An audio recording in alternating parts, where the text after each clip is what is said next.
এটা গুৰুত্বপূৰ্ণ সংবাদমেল সম্বোধন কৰিবলৈ আগবাঢ়িছোঁ। আমাৰ মাজত উপস্থিত আছে ভাৰতীয় জনতা পাৰ্টীৰ নিৰ্বাচন প্ৰবন্ধন সমিতিৰ মুখ্য আহ্বায়ক তথা লখিমপুৰ লোকসভা সমষ্টিৰ সাংসদ শ্ৰীযুত প্ৰধান বৰুৱা ডাঙৰীয়া। তেখেতে আপোনালোকক এতিয়া সম্বোধন কৰিব।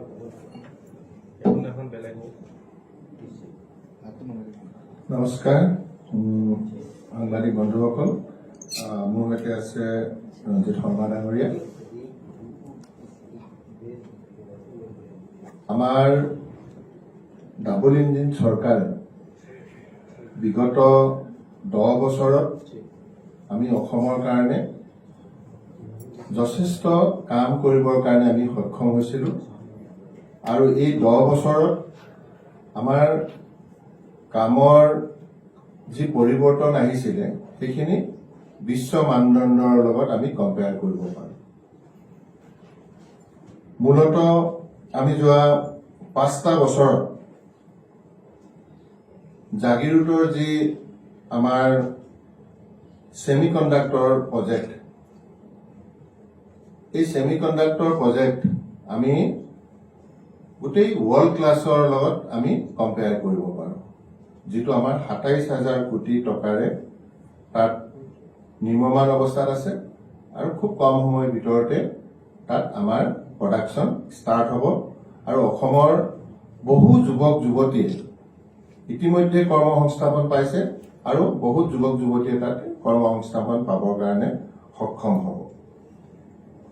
ইয়াৰ উপৰিও আমাৰ ডাবল ইঞ্জিন চৰকাৰে যোৱা 10টা বছৰত প্ৰায় আমি চেচুৰেশ্যনৰ ফালে প্ৰধানমন্ত্ৰী আৱাস যোজনা দিবৰ কাৰণেও আমি গৈ আছো আৰু এইবাৰৰ যিখন অন্তিমখন প্ৰধানমন্ত্ৰীৰ আমাৰ লিষ্ট যিখন ওলাইছে সেইখন লিষ্ট আমি যদি ইতিমধ্যে ব্লকবিলাকলৈ এপ্ৰুভ হৈ গৈছে আৰু সেইখিনি কাম আমি সম্পূৰ্ণ কৰোঁতে আমাৰ যিমান সময় লাগিব সেইখিনি সময় মাত্ৰ আমাৰ মাজত বাকী আছে আৰু আমাৰ সকলোৰে কাৰণে যিটো ঘৰ সেই ব্যৱস্থাটো আমি ডাবল ইঞ্জিন চৰকাৰে আমি সম্পূৰ্ণ কৰিবৰ কাৰণে সক্ষম হ'ম।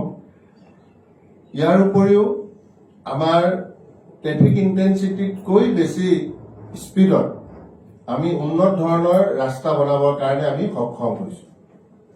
4 লেণ্ডত 2-এটা ষ্টেজ বাদ দিলে প্ৰায়বিলাক ৰাস্তা পদূলি আমাৰ ৰাষ্ট্ৰীয় ঘাইপথৰ 4 লেণ্ডলৈ ৰূপান্তৰিত হ'ব। মাত্ৰ গহপুৰৰ পৰা আমাৰ অলপমান কাম কোলাজানলৈকে বাকী আছে আৰু অকণমান মঙলদৈৰ পৰা আমাৰ তেজপুৰলৈ বাকী আছে আৰু আমি আশা ৰাখিছোঁ সেইখিনি ইন প্ৰিন্সিপল আমি এপ্ৰুভেল পাইছোঁ আৰু আগন্তুক তাৰ এটা কামৰ সময় থাকে, সেই কামৰ সময়মতে আমি সেইখিনিও ডাবল লেণ্ডলৈ ৰূপান্তৰিত কৰি ৰাইজক আমি উপহাৰ দিব পাৰিম। আৰু ইয়াৰ উপৰিও মৰাণৰ আপোনালোকে নিশ্চয় দেখিছে যে বৰ্তমান পৰিস্থিতিত আমাৰ সামৰিক ব্যৱস্থাটো কিমান আৱশ্যক, গতিকে আমাৰ সেই সামৰিক ব্যৱস্থাটোৰ যিটো ৰানৱে আমি ইতিমধ্যে মৰাণৰ ৰাস্তাত দিবৰ কাৰণেও সক্ষম হৈছোঁ আৰু যিটো শুভ আৰম্ভ আমাৰ প্ৰধানমন্ত্ৰী ডাঙৰীয়াই কৰিছিলে আৰু অসমৰ ৰাইজে সেইখিনি চকুৰে প্ৰত্যক্ষ কৰিছিলে। ইয়াৰ উপৰিও যোৱা 10টা বছৰত শান্তি প্ৰতিষ্ঠাৰ কাৰণে আলফা KLF KPLTকে ধৰি বিভিন্ন শান্তি চুক্তিৰ জৰিয়তে আমি এই উত্তৰ পূৰ্বাঞ্চল আৰু অসমৰ শান্তি প্ৰতিষ্ঠাৰ কাৰণে আমি কাম কৰিবৰ কাৰণেও সক্ষম হৈছিলোঁ। বিশেষকৈ আমি আস্ফাটো 3খন জিলাৰ বাদ দিলে বাকী আমাৰ অসমৰ জিলাসমূহৰ পৰা আমি উঠাই দিবৰ কাৰণেও আমি সক্ষম হৈছিলোঁ। ব্ৰহ্মপুত্ৰৰ ওপৰত 70 বছৰত আমাৰ 3খন দলং আছিল আৰু আজি 10টা বছৰত নতুনকৈ 9খন দলং তাত সংযোজন হৈছে। ইয়াৰ উপৰিও ৰেলত আমি বছৰি আগতে 27 কিলোমিটাৰ কাম কৰিব পাৰিছোঁ আৰু এতিয়া প্ৰায় 83 কিলোমিটাৰ আমি বছৰত কাম কৰিবৰ কাৰণে সক্ষম হৈছোঁ আৰু বৈদ্যুতিকৰণৰ কাম আমাৰ প্ৰায় সম্পূৰ্ণ, কিন্তু আমি ট্ৰেন্সমিশ্যন কৰিবলৈ অকণমান বাকী থকাৰ কাৰণে আমি 93% দেখুৱাইছোঁ। যেনেকৈ আমাৰ ধেমাজিৰ পৰা মুকংচেলেকলৈ ইলেক্ট্ৰিফিকেশ্যনৰ কাম সম্পূৰ্ণ হৈছে, কিন্তু তাত আমি এতিয়ালৈকে চাৰ্জটো দিয়া নাই।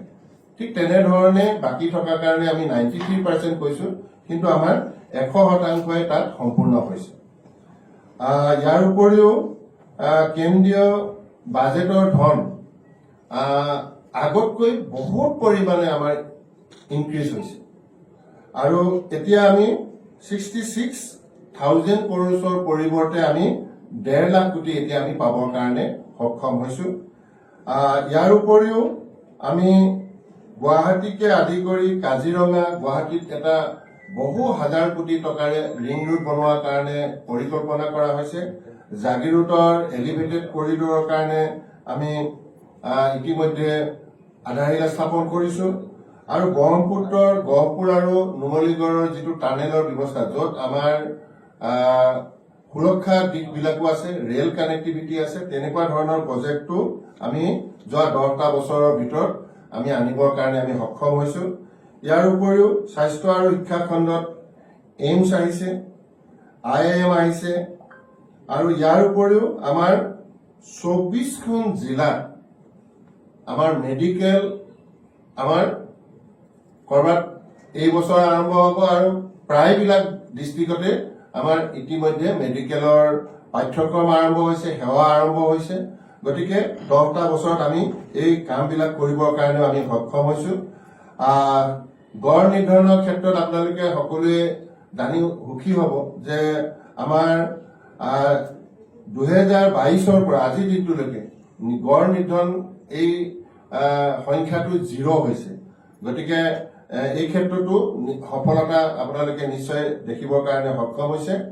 আৰু নিযুক্তিৰ ক্ষেত্ৰত যুৱক যুৱতীৰ সংস্থাপনৰ ক্ষেত্ৰত বা আমি চৰকাৰী সেৱা ব্যৱস্থাটো আৰু কাৰ্যক্ষম কৰাৰ কাৰণে 1,65,000 স্বচ্ছতাৰে নিযুক্তি প্ৰক্ৰিয়াটো আমাৰ সম্পন্ন হৈছে।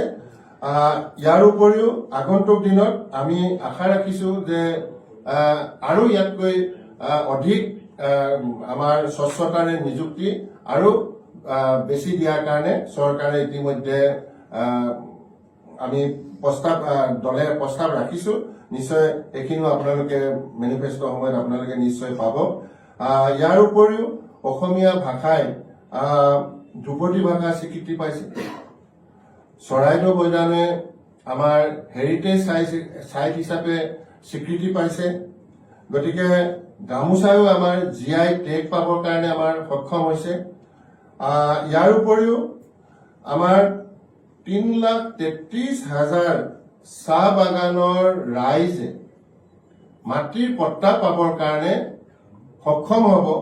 ইতিমধ্যে নিৰ্বাচন আমাৰ কোড অফ কণ্ডাক্ট লাগিলে, তাৰ আগতে আমি যথেষ্টখিনি ইতিমধ্যে আমি ডেলিভাৰী কৰিছো, আৰু আমি আশা ৰাখিছো যে যিটো আমাৰ লক্ষ্য 3,33,000 তাৰ ইতিমধ্যে ৰোড মেপিং হৈ গৈছে, আৰু জাষ্ট আফটাৰ নিৰ্বাচন সকলোৱে এই ব্যৱস্থাটোৰ পৰা তেওঁলোকে সুফল পাবৰ কাৰণে সক্ষম হ'ব। 10,52,000 মহিলাই যিখিনি প্ৰসূতিৰ সহায় পাব লাগে 10 বছৰত এইখিনি পাব তেওঁলোকে সক্ষম হৈছে।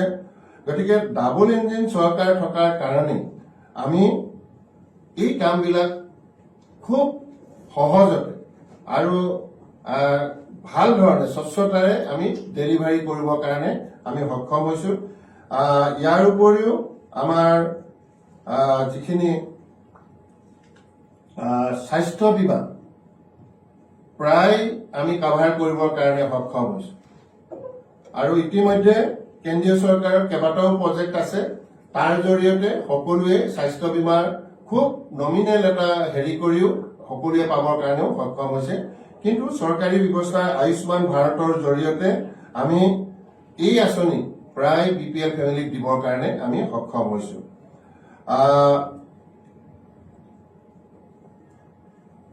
ইয়াৰ আগতে প্ৰধানমন্ত্ৰী আৱাস যোজনা ষ্টেণ্ডাৰ্ড আপোনালোকে দেখিছিলে, পুঁজি কেনেকে বন্ধ হৈ আছিল আপোনালোকে নিশ্চয় দেখিছে, আৰু এতিয়া পুঁজি আমি যিটো ছিংগল নডুল এজেঞ্চিৰ জৰিয়তে ডাইৰেক্ট দিল্লী টু হিতাধিকাৰীক আমি দিয়াৰ কাৰণে যি ব্যৱস্থা কৰিছো নিশ্চয় আপোনালোকে দেখিছে, আৰু তাৰ জৰিয়তে খুব খৰতকীয়াকে ৰাইজে তাৰ পৰা উপকাৰ পাবৰ কাৰণে সক্ষম হৈছে।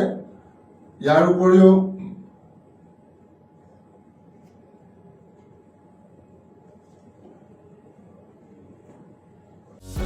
যিকোনো খবৰৰ বাবে যোগাযোগ কৰক আমাৰ এই নম্বৰত 9181 307 221।